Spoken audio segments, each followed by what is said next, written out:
making an entrance. Oh yeah. Man, other people's rigs are all black, they're all white, and they're hiding these awesome machines inside. But sir, your actual rig is a big machine in itself. No matter where you see it, very recognizable, Blown Mafia, everybody, and that's what's happening on the channel today. We're going to be having a chat with Bradley and see exactly what he's up to and what he's got going on over there. Absolutely. And yes, it's loud. All right. 1965.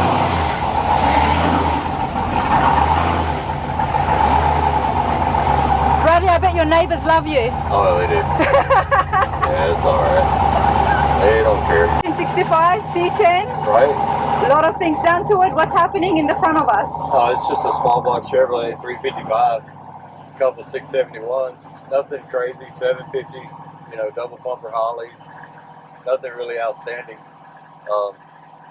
Yeah, this is like the driver. This is the one we ride in. You know what I'm saying? Yeah. We just drive around, have a good time.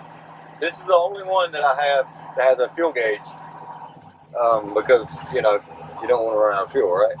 Yeah, the rest of the stuff, you know, you just kind of doing little short jaunts here and there and blah blah blah. This one here, we can go down the interstate. Nice. This is your daily. Not daily, but you know, I do drive it quite a bit. It's more of the cruiser is you know, it's kind of reliable. It's got 350 gears in the rear, 350 turbo. It's really just an old shop truck.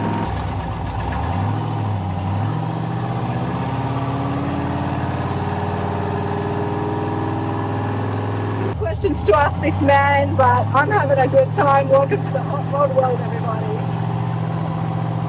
All right, everybody. Here it is, headquarters, I'm going to call it, of Blown Mafia. Now, these are the cars that we have seen and loved. Seen them, and it's never left my mind, which is why I am here today at Blown Mafia with Bradley. We're going to find out exactly how it all started. Bradley, how's it going, man? Hey, what's up? How are you? I'm good, man. Thank you so much for allowing me to come here and inviting me in, because, you know, I fell in love with these at the street machines. Oh, yeah. That was a good day. That was a good day. You guys... Good weather. It was amazing. There were so many blower cars, but you know how to make an entrance. When it comes to these, they really stand out. They stand out, but I don't know about the entrance. It seems like I'm always the first one in and the last one out. Yeah, when we go to street machines, we're usually there. Heck, I come in on like Monday or Tuesday, you know. So, yeah, we're there for a good while. I think last year, we came in on Saturday or something. It was crazy, but, yeah. No, that's just what we do. You know. This is what you do. This is where we're at. This is the shop, everybody. Now, there's a few personal cars here. There's a lot of awards. Before all that, tell me about Blown Mafia. How did all this get started? Well, yeah, so basically, a couple buddies, some friends, close friends or whatnot, they said, man, you need to come up with some kind of an umbrella or a name for your cars, you know. I'm not big on naming cars, you know. That's the red car. That's the red car. That's the Mustang. That's the silver truck. You know what I mean? And it's that simple. But I was like, okay, you know, and it really, the one we were about to unload, the 56, right? So that was supposed to be a shop truck. That's what I was going to use for my business as a shop truck. So I needed something to put on the door. You know how they put something on the door. And I'm not a big sticker or decal type of, you know, or type of guy. You'll not see a lot of that stuff on my cars. But anyway, it's like, let's come up with a name.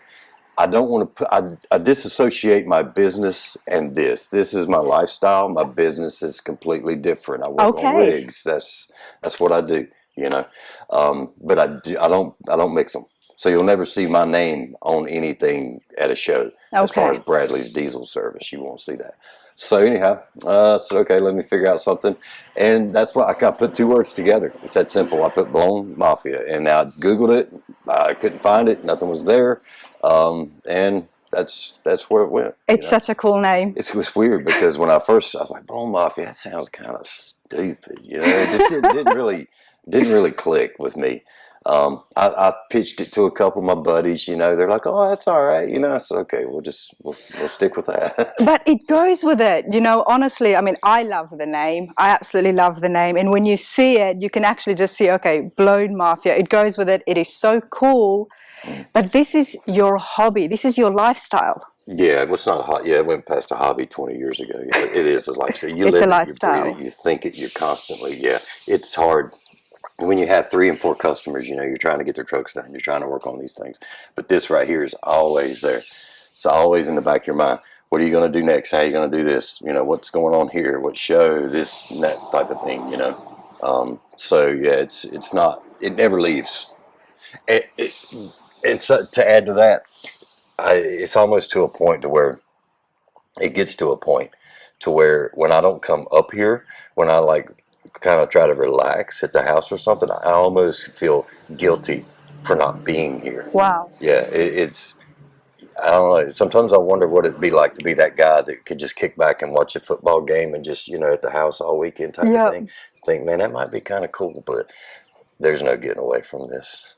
You know, I can see it. There's no getting away from I can see it in your eyes. I can see it in your face. And, you know, we just took the 65 out. It's exhilarating. And it makes you happy. It does. It does. Well, yeah. I mean, yeah. If it hasn't turned into a job yet, but it's, you know, I try not to get to that point, you know. And I love that. And that's why I am here, because everybody's got a car hobby. But for you, it's like you said, it's not a hobby. It's a lifestyle. You live it, you breathe it. It's part of who you are. Where did it begin? Diesel mechanic by trade. Yeah. Oh, yeah. Yeah. But where did these blown engines and the customization come into play? Well, that's the thing. My first blower is actually on that silver truck, the one on the bottom. The local speed shop guy had one sitting in the floor and is used, kind of like a used parts section, right?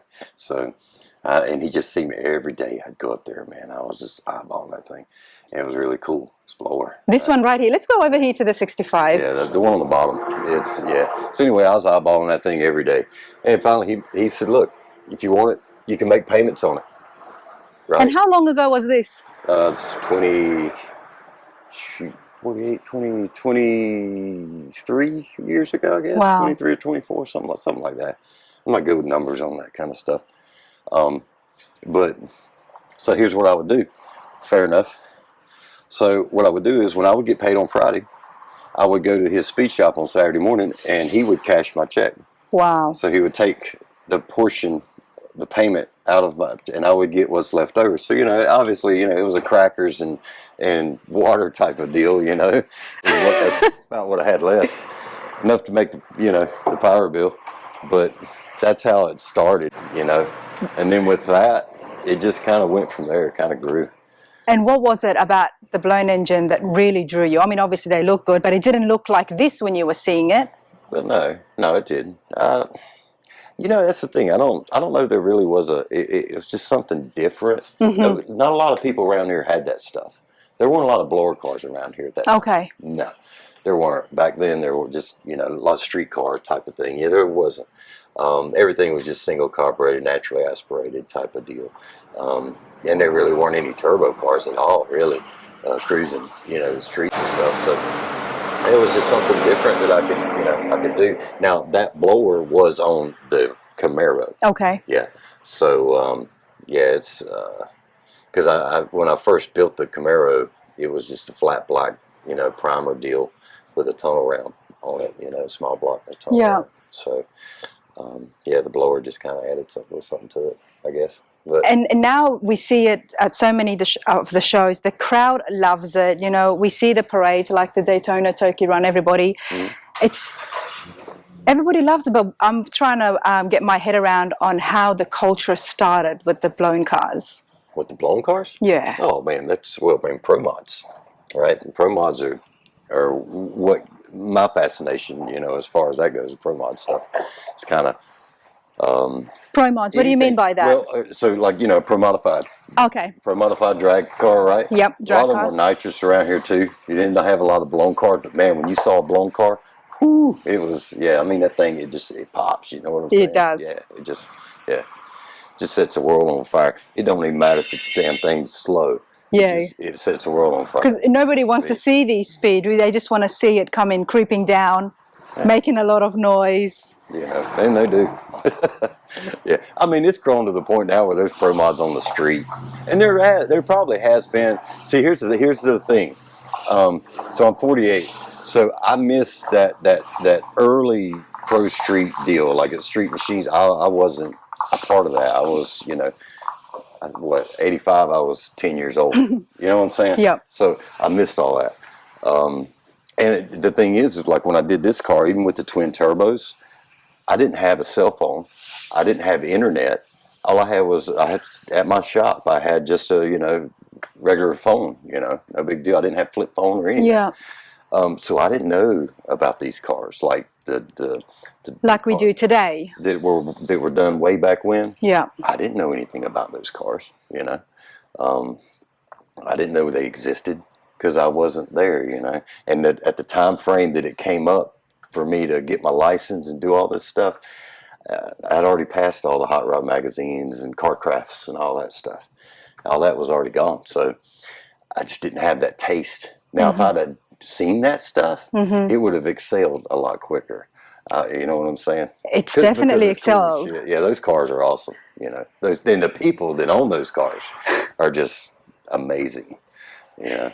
Your name is very well known, Bradley, when any kind of street machines, you know, at the shows, when it comes to these blower cars, everybody knows Blown Mafia. Everybody knows Bradley Gray. You made a signature for yourself. Well, I don't know. I think I did that way before Blown Mafia though, because my thing was this, like some of the old timers and stuff.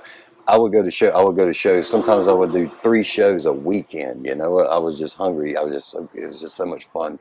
And they would like, "Are you ever going to sit down?" Because I was the guy that was always walking around and wiping and cleaning and doing this. When the car was spotless, didn't matter.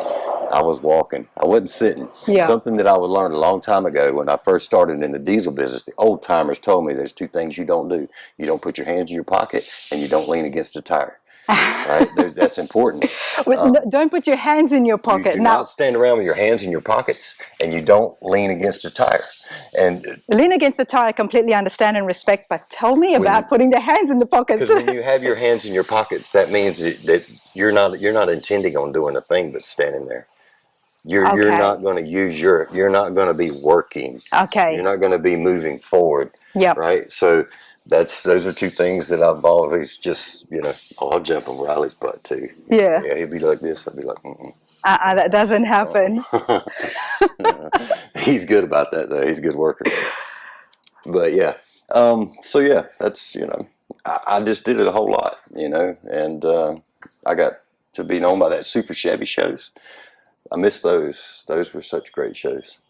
And they had the nitro coupes and things like this, you know. I don't know if you're familiar with that. No, I'm not. That's why I'm listening hard. Okay. Right. So the nitro coupes were like pro modifieds, but they would blown cars and they'd put them on nitro, you know, 30% or something, you know. But it was so cool. And they didn't really, like, in today's terms, set the world on fire, you know.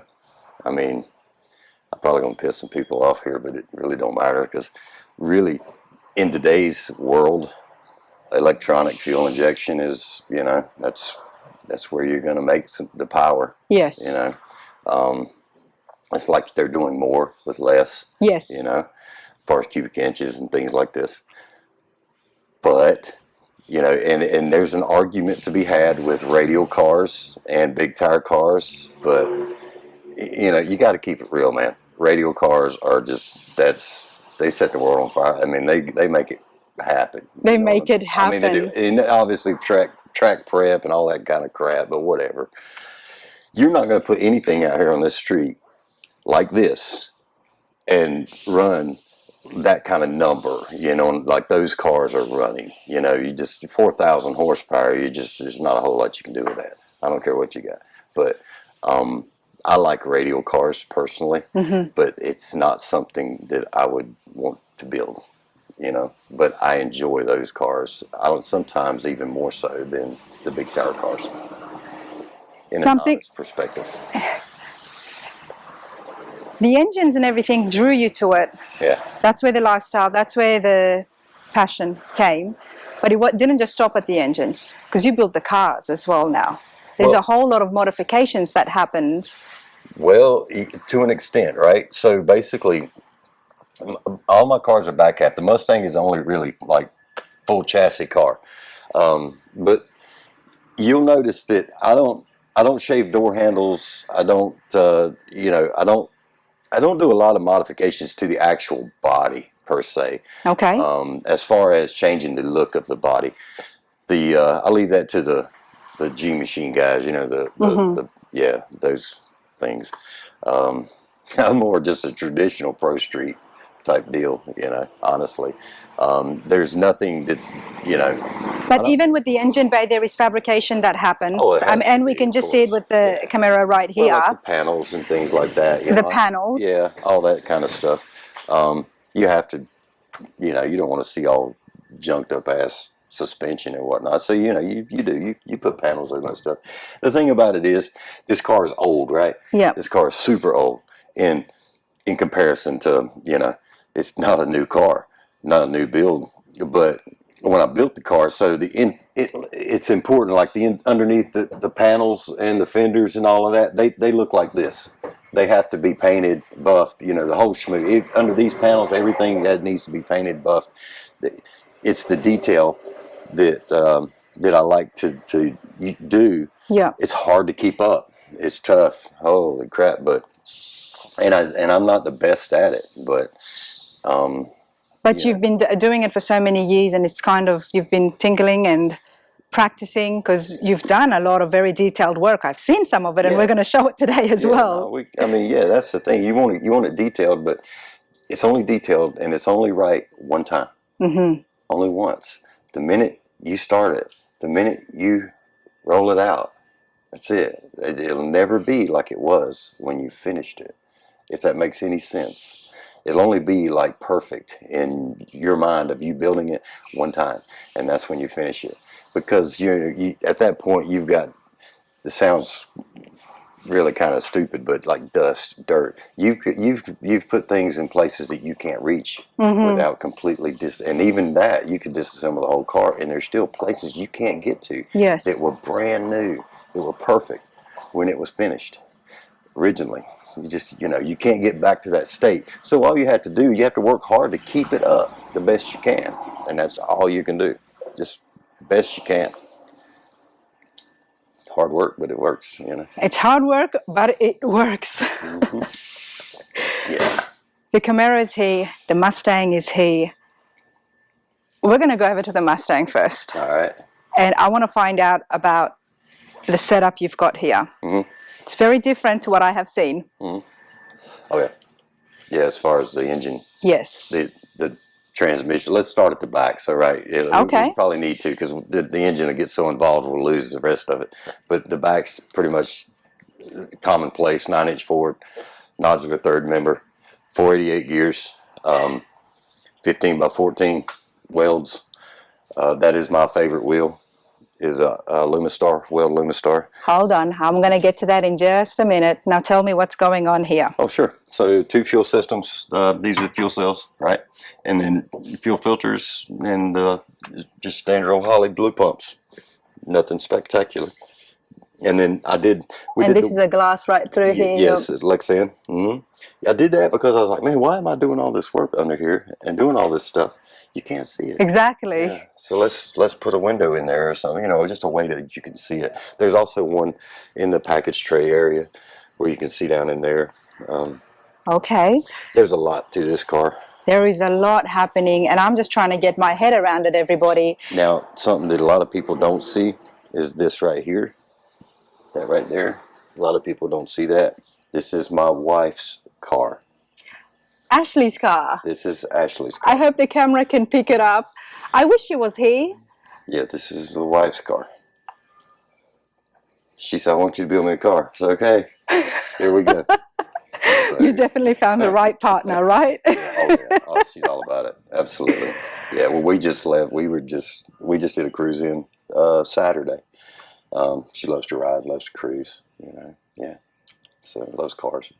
I love that, of course. Now tell me about the tires. You said these were your favorite. Yeah, well, Aluma Stars are they're my very favorite wheel.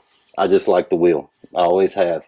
MacFab bead locks, they're the ones that are responsible for the bead locks and things on these cars. Now, when we think about blower cards, we do often associate it with fat tires. How big is this? Because that's a deep dish. Oh, as far as the dish goes, yeah, no, it's a 15 by 14 with a 3.5-inch backspace. 3.5-inch back space. 3.5. Now, what did you do to the Mustang chassis in order to fit those tires? It's completely it's all tube chassis from front to back. Yeah, there's nothing factory left in it. Yeah, it's an all steel car with doors, deck lid, all that. It's all steel car, but everything underneath it is all tube chassis. All right, now can I open this? Sure. Let's have a look what's going on in the back before we look at the front. For starters, loving the interiors. Very simple, very clean. You don't like too much fuss, do you? I don't. I really don't. Yeah. Okay, is that the shifter? That is a shifter. Yeah. We've seen overhead consoles, but we've never seen an overhead shifter. Yeah. And what is the purpose of that? Just something different. Something different. It's so easy just to put one in a console or bolt it to the floorboard. That's so easy to do, which is cool. I mean, I do it a lot. Don't get me wrong, but this car here, I just wanted to try to do something a little different. I just always had that overhead shifter thing in my on my mind. So, yeah. It's definitely different, and I like it. It looks cool. Now let's have a look here in the back. You've got two other tanks. Yeah, that's nitrous tanks. Nitrous tanks, okay. Yeah. What is this here? So that's the master cylinder. Like a lot of the tube chassis cars, the master cylinder's in the floorboard. And that's the cover for the master cylinder. Okay. Yeah. And how much input did Ashley have in how she wanted the inside here, or did she just give you rein? And well, I don't know where I ought to go with this. A couple things. There's one thing she's tan interior. She doesn't like tan interior. And she's a fan of the red. She likes red, but red probably would not have been her first color. She's a purple. Ashley, you poor woman. She's a purple. Yeah. She's gonna appreciate you saying that. Yeah. No, well, this is your wife. You know she's not a big fan of tan interiors. Yeah. And red's not one of the colors right up there for her. So you give her a red car with tan interiors. I hope you got a smack that day. But obviously it's beautiful. So what did she say when she saw it finished? Oh no, she loves the car. Of course. Yes. Yeah, and she doesn't want me to change it. I even thought about, look, let's do something. Let's tone this thing down. This car drives good, it rides good, it brakes good. It's comfortable. Yeah. Let's tone it down. Let's pull a couple blowers off of this thing. Let's put one blower on it, and let's maybe electronic fuel injection. For goodness sake, how many blowers is on this? It's got 3. It's got 3. Okay. Yeah. Let's make it where she can drive it. In other words, yeah. And she's like, nah, let's not do that. She wants to leave it like it is. Good on her. I like her. Now you said there's a lot happening here, and I'm loving the fine flames, ghost flames almost. You really have to look, to see all of the small little details that takes place. Everybody at the show sees this and they love the noise and everyone's checking out the blower, but there is so much work. Yeah, it's a lot of things. There's a lot of things. Yeah. They say those flames are on the Camaro, and people seen that car for 20 years and they've never noticed that it had flames on it. You don't pay attention to that because there's so much other circus going on. You know what I'm saying? Yeah. There's a lot of other stuff happening. And that's what makes it interesting, to build a car that somebody can see over and over again, and there'll always be something that they haven't seen yet. Yeah, that's it's something kind of different. It's just one of those things, man. You just do. These tanks here, so you got your normal guys, right? Well, your air is getting hot, your compressing air is getting hot, blah blah blah blah, and all that kind of bullshit. So the tanks back here, those are chillers. They have submersible pumps in them. Put ice in those, right? Okay. And you pump the water. You just put basically ice water into things, and and it really pumps through the console. And those are intercoolers on the back, the round canisters here. Those are intercoolers, so they actually pump water through those. Do you think to cool the air charge. Working on rigs and those big engines there would have definitely helped you figure out a lot of ways on how to keep this big motor cool? Well, is there things that cross over at all? Well, yeah, I mean, well, in just general, not necessarily trucks. Trucks, yeah, for sure. You know, they have air-to-air coolers. They used to have water-to-air coolers back in the day. Air-to-air is a more efficient way for a rig, but you know, some of these rigs out here are making 60 pounds of boost, you know, and that's on the high side. That's motivating when you're making that kind of boost with a rig. But for the most part, they're in the 20s, low 30s, boost-wise. So, And what would something like this be?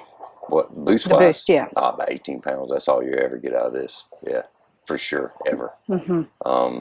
You could put a lot more into it if you wanted. If I had, you know, took some of the circus out of it, yeah, I could do a lot with this. Really. Okay. But it's a show car. Got to keep it real. It's a show car. That's what it is.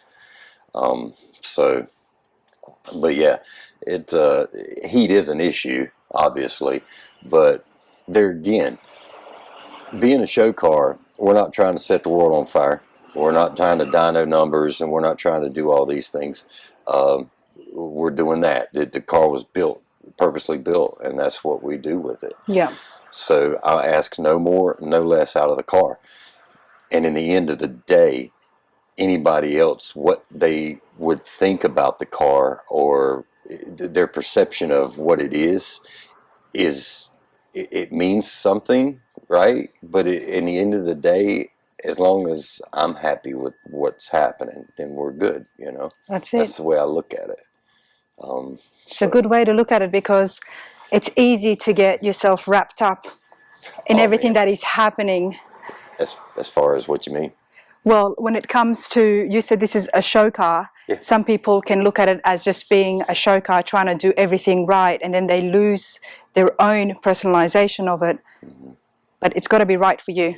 Oh, yeah. Yeah, And you've always got to keep that at the front of the foremost, you know. It's, as somebody who's just entered this world, and, you know, it's been a couple of years, but I try to keep myself in check. Because I'm exposed to so many different things out there, including the shows, the judging, you know, the show cars, and then I see the fun side of it too.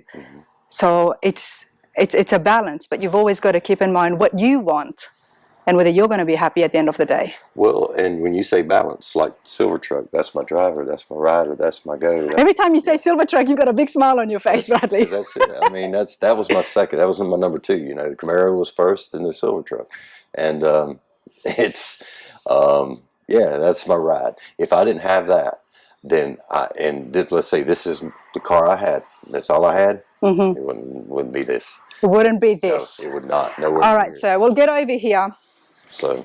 Okay. Nowhere near that. I love looking at these. First of all, let's just start from the ground up. What block is that underneath? It's an LS6 420. LSX 427. Okay. LSX. So it's an LS in a Ford. It's an LS in a Ford. Yeah, that's never been done. Yeah. But, well, you showed them. Oh yeah, as common as it can be, man. So talk to me. You mentioned 3 blowers, and what we are also going to do, for my sake, everybody, and for those of you out there who don't know, is I want to have a look at a blower. Maybe you've got one on the table, but just see the components and find out more about it. Simple. Good. We love the look of it. I love the noise of it. Tell me about its main function. What do the blowers do? Compress air, move air. That's all it does. Compress air. That's its job. It's that simple. It's like an air compressor. It's like an air pump. Yeah. You know what I'm saying? Yeah. It takes the air, the pressure that's around your body, atmospheric pressure. So the pressure that's on our body right now, it takes that and multiplies that. It compresses that. Right? So that's its job. That's what it's supposed to do. And more air, more fuel. More fuel, of course. Because there's that perfect ratio of air fuel. All right. And when you got that perfect ratio, then the world's happy. But when you turn to that perfect ratio of the amount of air to the amount of fuel, and you multiply the amount of air, you multiply the amount of fuel. You understand what I'm saying? It's like, so there's a saying out there, there's no replacement for displacement, you know. It's bigger, keep inches, right? Yeah. You know, right? Make more power. Blah, blah, Make blah. more power. Yeah, but you can do just as much with a small cubic inch with a blower or a turbo. Okay. You see what I'm saying? But then some people like yourself, you've incorporated turbo, superchargers, and blowers all together. Let's be honest. Okay, go on. Let's be honest. That's looks. Okay. There is no gain whatsoever in that. I've said it time and time again. And there's no gain in putting turbos with a blower, or 3 superchargers, or 2 blowers. Completely not a gain. All right, that's a show car type of thing. That's some trying to do something a little different. You know what I'm saying? Just satisfying yourself that you have something different than anybody else. Right. You know, But it doesn't really add to the power and performance? no. No, There you go. not at all. Okay. No, there's no gray area in that. There's no added power to any of this stuff. I appreciate that because I have always wondered. Okay. I can do more with 1 blower than I can with 3 blowers. All right, and let me put it to you like this. When you're building a blower engine, you want to keep the compression as low as possible, right? And the reason for that is you want the blower to work. In other words, you want the blower to do the work. So you keep the compression low. These guys, you know, they'll put a blower on something. It depends on, and obviously, you know, the fuel you're using. Alcohol, you know, you need a little more pop in the thing. But like for a gas engine, take for instance, you know, the lower compression, let the blower work. So I could take the turbos off the Camaro, and that's a 1471 Littlefield. It's a 60-degree rotor deal. It's not like, you know, 120, you know, some big set the world on fire blower, but it's a good blower. And I could spin that blower harder and make more power than obviously I could, you know, with the blower and twin turbos. Okay. Yeah. There's a lot of redundancy there. You're moving air, but in the end game, you're not really. Because I'm thinking 3 blowers, then more air, obviously. Well, and yeah, oh yeah, well no, there's no doubt about that. But then you have to manipulate how you're going to move this air, because then you have to compensate that with the fuel. Exactly. And these things got to idle. They have to drive. My trailers do not have winches. I drive the cars in the trailer, to the trailer, wherever I'm going. They have to run, they have to drive, they have to, you know, there's no pushing. I'm a little guy. I can't be pushing this. So yeah, they have to start and drive and all this kind of stuff.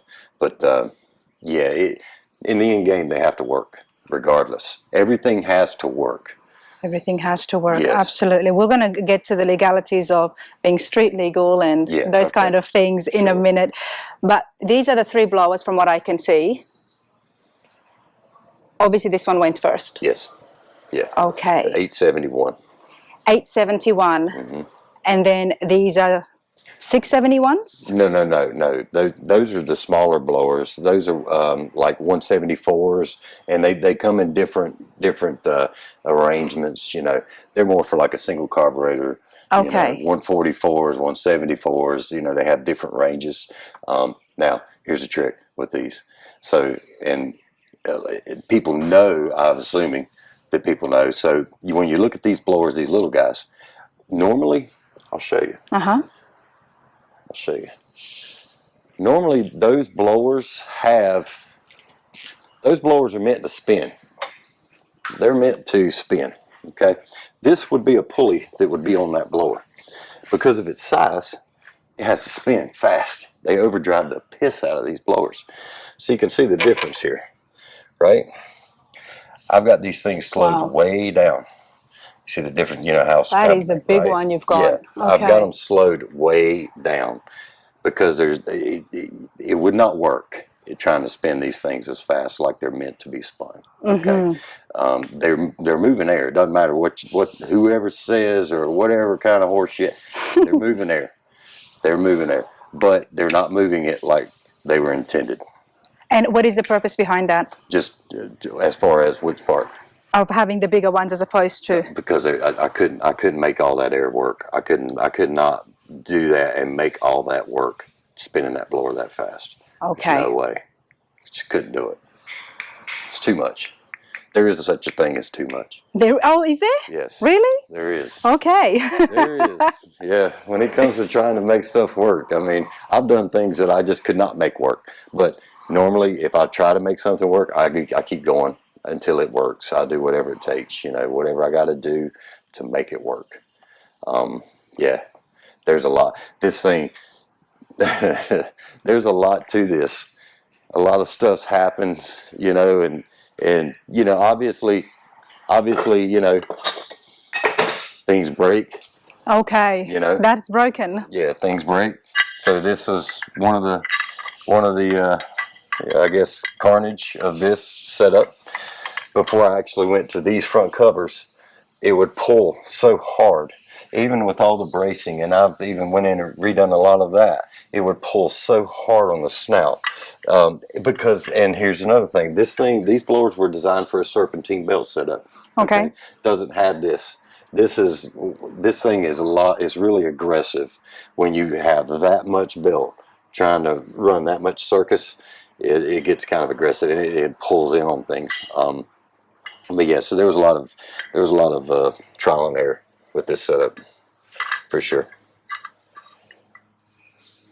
I'm amazed, which is why I'm quiet. And because I don't know too much about the blower cars, I'm trying to absorb as much as I can about what Bradley is telling us. Blowers are so simple. Blowers are so simple. They really are. They are so simple. I'm excited. I'm excited to see it all apart. You can make them hard if you want to. You can make stuff hard, but Okay, let's talk about some of the other details. We've got a little window here. There's just so much. Okay, this is just part of the mini blower? well, no. This was added. We actually put these in. Basically, it's a burst panel, and we cut the side of the blower out and put this in there. You get the guys, there's nothing in it. This car serves a couple purposes. So there's no rotors in the blower, in the cage, blah blah blah. You can't argue with that. You know what I'm saying? Now you see this 1/8" select fan right here. Well, there's a piece of material in here that it's like a high pressure, but it's clear. When you cut this material that's inside here, it's bolted in right there, boom boom, and it's machined to the curvature of the case, so it's not flat. The rotors come around, you see, so it doesn't lose any of its efficiency, if you want to call it that. It's still moving air. It doesn't lose any air through this pocket. It's actually machined to that. It's a way of showing everybody that everything works. Yeah, even though it is there for show, but this is all running, functioning, 3 blowers. Yeah. Yeah. Okay, I don't see a supercharger on this. Oh, there is one. Well, as far as superchargers, that's the thing. They call these superchargers. Okay. Yeah, supercharger blower, patata, superchargers, like a Paxton or that type of thing. It's in the end game, they're all doing the same thing. They're all moving air. They're just doing it in a different way. They're just doing it a different way. Yeah, they're just doing it in a different way. Okay, we are going to have a look at the Camaro as well, the funny car. Yeah. But before that, let's take a look at this and see how this is different to that engine. Oh well, this is a conventional big block Chevrolet. Oh, this is a big block underneath. Big block Chevrolet, yeah, 468. Yep. So in your opinion, working with the LS6 and with the big block, LSX, sorry, LSX, and the big block, what do you prefer? What do I prefer? Yeah. I mean, I like big block, 502 cubic inch, big block. They're just easy, they're simple, they're reliable. Yep. In an everyday app. Here's the thing though, and there's arguments all over the board. LSs, they're pretty bulletproof. I mean, they're good. They're really good engines. Don't get me wrong. It's good to hear. They're great. But I kind of like I'm old school. Old school. And I'm so behind the times when it comes to technology, right? That, I can appreciate it and I like it. But at the same time, I always go back to the old stuff, Yeah. I mean, but you can't question the LSs It's an outstanding platform for anything. How long does it take to build an engine like this? Well, these days it'd take quite a while just getting parts for those stupid things. Right. But, as far as building this whole Yep. monotony, a couple months. Couple of And months. once you have the idea, and then you put the right people in the right places to make it all come together. Mm-hmm. All right. I don't want to, like, I built the engine, stuff like that, but this kind of TIG work right here, no, that's not me. I would have this goofed up and blowed up and crazy. Wow, that is beautiful. It is. TIG I mean, the man that did that, yeah. And Scott Bagshaw is his name, by the way. I'll give a plug to Scott for sure. But he was instrumental in that. And here's the way that happens. When it comes to that, I'm like, okay, here's what I got. I've got a big block Chevrolet. I want twin turbos on it. This is what I want to do. One of my guys that works for me, I had him hold the turbo up just to give me a placement where I thought it would look decent, right? And that's what I went with. And when I go to these, like Scott, I'm like, Scott, man, I like to have it like right here, And Scott puts it right there. Mm-hmm. It's perfect. And he makes it work. And he fabricates to the point that it's where it needs to be. Mm-hmm. And then it's my turn. Yeah, then I come in and I do all the plumbing and I do all the work to it as far as getting it together and getting it to work. When I talked before about your skills and creativity, this is the stuff that I'm talking about, because this would obviously be your work when it comes to the plumbing. Well, is it? No, that's actually this is built. This is an NOS kit. Okay. All right, so this is built. Now the 56, when we pull it out, yes. That's all me, right? All right. The silver truck's all me. But yeah, this right here is actually a bought kit, and I struggled to buy this. This was expensive 20 years ago.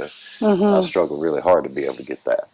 And what does it come with? Is it just the kit by itself, or? Yeah. Okay. Well, it would come with like a bottle and the solenoids and things like that. That's what it would come with. But me, I had to piece stuff, like wheels and things like that. I don't just go buy brand new stuff. Yeah. I get old stuff. I refurbish it. I polish it. I, redo it. So yeah, that didn't come in a kit, but it does come in a kit form like that. Okay. Yeah. It looks good. I like it. To me, it's clean. It's very clean. Unless now this works. I have used that, not in a trying to get down the road aspect, but like sitting in traffic. You can run this thing up to about $3,000 and just purge the nitrous, and it'll actually drop the temperature on this. The nitrous will drop the temperature on it, and this is for the nitrous to come through. Okay. Okay. Now, before I ask my next question, I'm loving this. Yeah, that's okay. So those were water jetted. Those were water jetted. I had those done. A friend of mine did those for me. There again, trying to do something different. I'm trying to think if I had. I did get a chance to see a water jet when we were over at Brian Fuller Moto Hot Rod Shop, so that was pretty cool. Yeah, the water jets. The water jets were so amazing. I mean, yeah, just the way they function. Check this out. Yeah, so that's, and the normal just hex deal, was what I had originally. But I did the flames on the side of the car. I did you'll notice the radiator cap has flame on it. Just little flames here and there. So that's why I did that, was to, just kind of bring it in a little bit. A detail, I guess you'd say. Yeah. A lot of things have changed in the time that you've been in the game. Mm-hmm. The water jet, CNC machining, because we're just standing here in the beautiful showroom, I'm going to call it. But there is a whole paint and body shop, as well as there's a CNC shop next door. Yeah. So that makes things a bit easier. Yeah, oh, absolutely. Yeah, there's a full CNC machine shop next door. Okay, now let's have a quick chat, and then we're going to have a look at the truck that I can see out there. Mm. Me, I'm not from America, but so when I see these cars, I'm like, wow. And we just, we just took a little ride here in the 65, and it's got a massive, engine on it as well, draws attention. Legality. Mm-hmm. What makes it street legal? Where is the line? and how do you know when to stop? Is there any rules and laws about that that you know of? or everybody, am I asking the wrong person? This dude is too cool to be following it. I got nothing that's legal. Okay. It's that simple. There's no gray area. Where does it stop being legal? Well, for one thing, wipers. You got no wipers on the thing, right? You got no horn. You know, my stuff is so simple. I don't put all that. You know, you got to have it. I mean, you need it. Of course. I mean, but here's the thing: visibility is very limited. There's no wipers. Here's the gray area. Here's what happens: is after a certain year in North Carolina, anyway, there is no inspection. The inspection is null and void. It used to be back in the day when you had to have inspection stickers on your window. Yeah. That was a big thing, and that was illegal everywhere, all the time. You know, the whole schmoot. But yeah, see, that still happens in Australia, where every year it has to be. You have to pass inspection. At a certain year, and don't quote me on it because I'm not sure what year it is. But you don't have to get it inspected. You register the car, and the car has to have insurance on it. Of course. So, because you have to have insurance to get a tag. Yeah. Boom. But yeah, as far as being legal, I mean, it's got a tag and it's insured, so it's legal. But I mean, not really. If it had wipers, what about the engine? This is where I'm asking. Like, where does the this height and all that? The height. No, it's way out. No, it's way out. Okay. Yeah, you got to keep it real. It's not the same thing with the silver truck. I was in Ocean City, got pulled over, and that was his problem. Was the engine? It's too high. It's all up in my way. Now you just rode in that truck. Yeah, we could see everything, right? Yeah, but it was his thing. So I got a warning ticket for it. I was told to put the truck up. I put it up for that night. I came back out the rest of the weekend, and they were all around me, beside me, behind me, in front of me. Never gave me another problem. Never pulled me over again. I think it was just more of the right guy at the right time. Maybe. Yeah, exactly, right. So, no, I mean, that one was fine. We drove in that. I could actually even drive that too. So the visibility was definitely not limited. But this one is... This is limited. Yes, there's a camera. There is a camera. Okay. Yeah. So that camera, I saw the screen there. That's what the screen's for. So I won't run over you. The only way I'd run over you in this car is if you walk out in front of me, and you're going to get run over anyway. I mean, if you can't hear this coming behind you, I mean, no, or feel it. I wouldn't run over you, or a cone or whatever. Yeah, I can see out of the car. Yeah, you can see. What about Ashley? How does she feel driving this? It's her car. It's her car. It's her car. So. Bradley, you've got to show me or teach me something. I'm here and I could sit here and ask you a million questions and find out as much as I can about the blower culture, about the funny cars.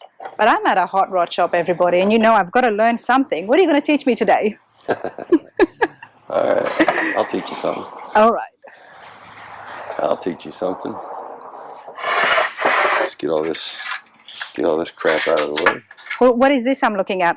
That's an 871. That's a Hampton blower. Don Hampton. He's out of California. Great guy. He's one of those guys you talk to and, he's genuine. Nice. Yeah. He builds a good blower too.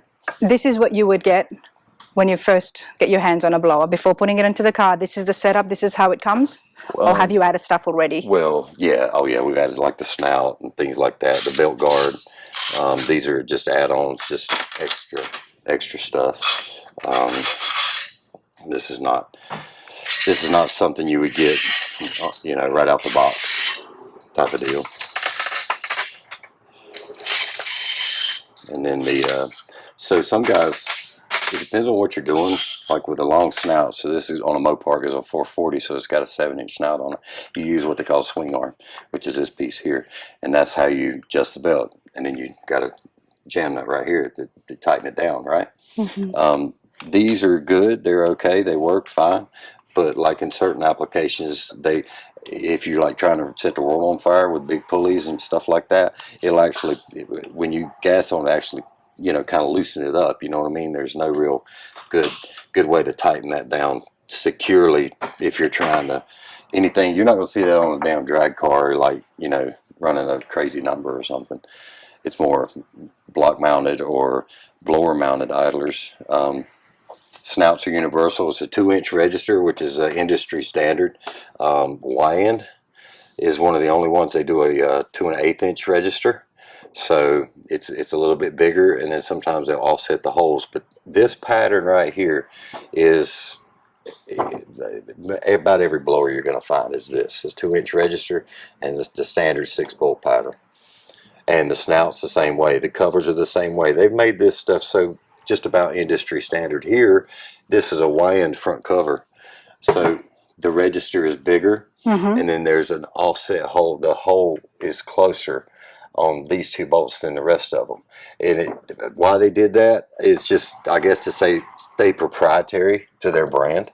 And then they also did the 1-piece snout. They're the only ones that do that. But what'll happen is it'll crack right through here. Oh, really? Yeah. I'm not saying they got a good product. Don't get me wrong. But it's better to have a 2-piece snout. Absolutely. Well, yeah. If you're running anything, you know, and like I said, there's nothing against this. Don't get me wrong. But for a street car, it's great. This blower here is a little more hefty. It's a stripped blower. A stripped blower. What does that mean? It has stripping on the inside of the blower itself. Let's have a look. Okay. This is just a spacer. A lot of guys will use these spacers for distributor clearance, you know, something like that, because you know where it sits on the manifold. All this is just a standard pattern. All your blowers are standard pattern as far as roots blowers. I have to say that because I'll get analyzed. Yeah, so all, you know, pretty well standard stuff. Hampton, BDS, you know, all of All blowers would have these features, okay? Yes, and it's all based on the 671. Used to hang off the side of Detroit. Yes. Straight 671. They had a 6V, which is a V, right? Yep. As far as the engine goes, that's a different animal. So I'll teach you something here. 671s and 871s. Yes. They're 1-inch increments, 1 inch longer. So you go 6, and 8's 1 inch longer, 10's 1 inch longer, 1271's 1 inch longer, 14. You see what I'm saying? 1 inch is what you gain with that number worth of rotor length. The width, the height on all blowers, roots are the same. That's why I found it so hard to pick out what is what on the cars, which if it's a 671 or if it's an 871. I can tell right off, but a lot of times you can tell by the thickness, but what you run into is different manufacturers. Like this is an aftermarket case. This is Hampton's cast case, so they'll put this in different areas. They'll split it. Some will just do an inch back here, you know, so on and so forth. Like this one is an inch back here on the back side. You know, it depends on the manufacturers where they put that. And they've done that. The bigger it is, the more area it can take. Right. Yeah. The longer the rotor is, the more air it can move. With it less effort as far as moving the air. Now it does take more effort to turn the blower. Okay. Like this one here, it takes more effort to turn this blower because it's a stripped blower. It's a tighter blower. When I first put this blower on that car, it's all you could do to turn it. You couldn't turn it just by spinning the snout.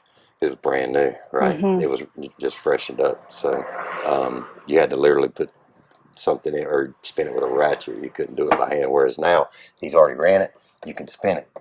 But when I do that, you see, it doesn't just keep on spinning. Yeah. It's still a tight blower, and you can actually hear the Teflon in there.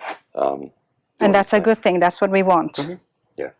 Okay. Yeah, because the blower that I pulled off of this car was an old 6, like a GM case 6, and it was loose, so you could just sit there and spin, you know. So it was like night and day for him. But as far as the spacers go, that's generally what they're for. Can you put 2 spacers on top of each other? Yeah, you can put 6 on top if you wanted to, but this is a 2-inch. A lot of guys will put 4-inch in there just to get the blower up, you know, to get it picked up out of the hood or what have you, whatever the reason may be. Like the Chevelle, we're getting ready to put a 4-inch on it. We just got done putting the blower install on, took it down to Bama, and Mike, the customer there, he was just so happy, tickled to death.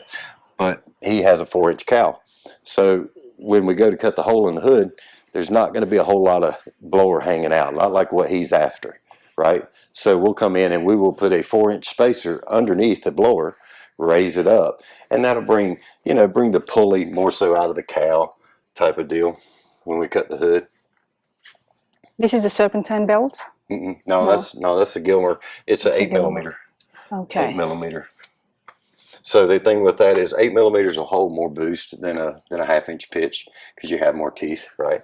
And then you get into the 13.9s and the 14s, which is, you know, really the all-out killer stuff. It'll pretty well hold a lot of boost. Okay. More so, yeah. Now, what was about this thing here that annoyed you, Bradley? This pulley right here. So, yeah, that pulley. Having that V groove without a belt in it, I don't like. That was the only thing. You don't want to space all this out where you have so much hanging off the end of the crankshaft. You want to keep this as tight as possible. There's a lot of stress on this thing. So, but with this particular pump, you can only go back so far. With a factory one groove pulley, this is actually the groove that you would have to use because that's where it would sit with that particular pulley. So I had to order a pulley, a double groove for like a pickup truck type deal, and which allowed me to use this inside pulley because this isn't here when you use a single, right? So I was able to utilize that way he could carry his power steering. And we talked about it, and I'm like, look, this works, and it works great. It works fine, but I don't like that. I said, we need to do it right. Because it's as though it has to have some kind of a function, but it's sitting there not doing anything. Yeah, is that what's bothering you? That's the part that bothers me. It has no purpose having that extra thing there. So what are you going to do? Well, what I'm going to do is I'm going to put the small pump on it, which will allow with a remote reservoir, which gets rid of this tank. So then I can mount it lower back, and I can carry one groove. I can remount the tank over here somewhere. It works the same. It performs the same function, but I don't have a groove hanging out there that is not being used. Something that nobody else can see. I mean, does it affect the functioning of the motor? No. No, it doesn't. Okay, so I love the details. Now, these things, they function well, they sound great, but you also always is right up there with your builds in making them look good, to be aesthetically pleasing, as well as the functionality of it. You've got your shop here, and obviously this is a customer, so can someone bring any kind of a car to you and say, can you turn this into a blower? Are you restricted to a certain type of car? No, we're not restricted to anything. It's more of something that I don't do this for a living, so it's kind of... And that's the other question. You don't do this for a living. This is your hobby. This is your lifestyle. Yeah. So certain individuals, friends, you'd work on their cars. Absolutely. But you don't advertise it as... I don't advertise as a business. No, this is Blown Mafia is not a business at all in any way, shape, or form. This is your passion. Yeah.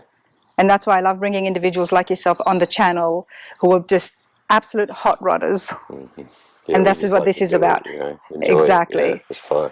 Exactly. You know, we see people with just massive collections, you know, private car collections. Then we've got, here is like a heartbeat. Like in this garage right here, it's just passion seeping through everything. Yeah. And I can see it by seeing something like that nobody else would be bothered. Maybe, you know, other car guys would be. I mean, I look at it, I'm like, it's something small, it's there, nobody can see it, it's not hurting anybody. Well, yeah, I mean, there's all kinds of things, you know. We had some valve train issues with this coming in when he brought it in, so we were able to get that accomplished, but that ate up some of our time before we needed to go to Bama. And so I was dedicated. I needed the car to go. That way he could see it, he could drive it. Because he's like, was it going to be like a stationary thing? I'm like, no, man. You're going to drive it. You got to drive it, right? So anyhow, we ran out of some time. So there are some other things that I'm going to change over while I have the car here back to once we do the spacer. Obviously, I'm not going to change the fuel line on it because we were doing a spacer, so I'm not going to make up a fuel line for the car, knowing that we're going to do that. I'll go to a dash 8 here, a bigger fuel line, and I'll do this the same way all the way to the back. I'll go to, you want volume, right? You want as much fuel as you can stand right here. Now after it gets from here, it can drop down to a dash 6, everybody's happy, but you want volume all the way to this point. That way you don't run out of fuel. Not that he would, but that's just the way I was taught. So okay, well, let's come back to the blower that we've got there on the table.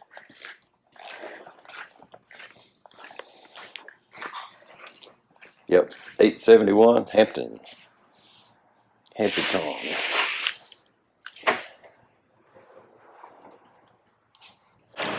Okay, 871. Yeah, and then see this is, so the black strip is what they call nylitron. What that does is that seals rotor to rotor. So from this part of the rotor to that part of the rotor is what it seals. The Teflon seals is the white strip that you see here. That seals from the rotor to the case. Okay, so that's what makes it, that's what makes it more efficient. And this is where it gets bolted on once it's got a gasket on it onto the engine block. Yeah, and then you can see, and the aftermarket cases, they put more ribbing in, to make them stronger that way. Yeah, so yeah, but this is it's a good blower. It does a good job. All right, well, talk to me about the stuff on top. These are carburetors. These are 750s. Nothing really out of the ordinary. When I do carbs, I always go in, I rejet them for the application. I always block off the power valves. That's one of the first things I do. Rejet the carb to whatever is going on. And would they be the same across the different blowers? As far as the carburetors? 750s is about common. Sometimes depends on there again, you run into cubic inches of motor and size of blower, as to what you run on it. This thing's actually really fat, so that's one of the reasons it's here. It came in for an oil leak that he had at the back of his intake, and then to rejet the carburetors to keep it from being so fat.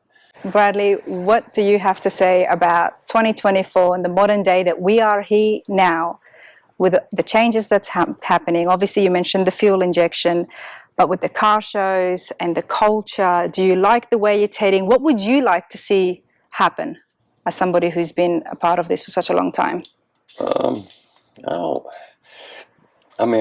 cool with it. We're going to lose it.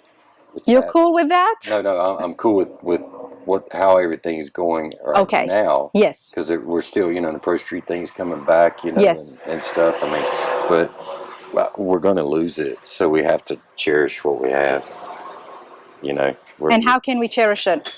By doing it, by going and enjoying it, building cars and doing those type of things. They've made it so hard to build a car these days.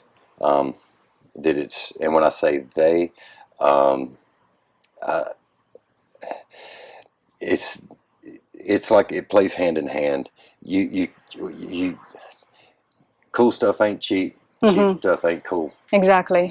So it's kind of, but it's harder to get parts these days. It's harder to do stuff. The local speed shops are gone. I did a lot with Jegs. I did a lot with Summit. I did a lot with all those guys. I don't, I don't know. I'm okay with what's happening, but obviously, it's changed a lot. It's changed a lot, and the economy has a big part in that, especially if you want to have younger people in the next generation get involved. Yeah, they do. I like to see Hot Rod, coming back to Pro Street, Now that is on the channel, everybody, as is this as well. I'll put a link at the top so you can have a look and listen to those interviews, which was in Pomona, California, I believe. That was in Pomona, probably. Yep. Likely. Yeah, they did pretty good. So there's Rod Sabry's fit. Yep. That's a good one to do right there, Rod. Rod's on the channel too. I love meeting people and learning about the industry and about the culture and history of hot rodding, everyone, which is why my footsteps has led me today here to Blown Mafia to interview Bradley Gray. You have been awesome. Love this shop. I could stay here all day, but I have taken up plenty of your time. That's all right. We still got one more to unload, don't we? Oh, yes, we do. We're going to have a look at the car that you are most famous for. And what is that? What's that? The funny car? The funny car. Oh, that's definitely not legal. No, that's definitely not legal.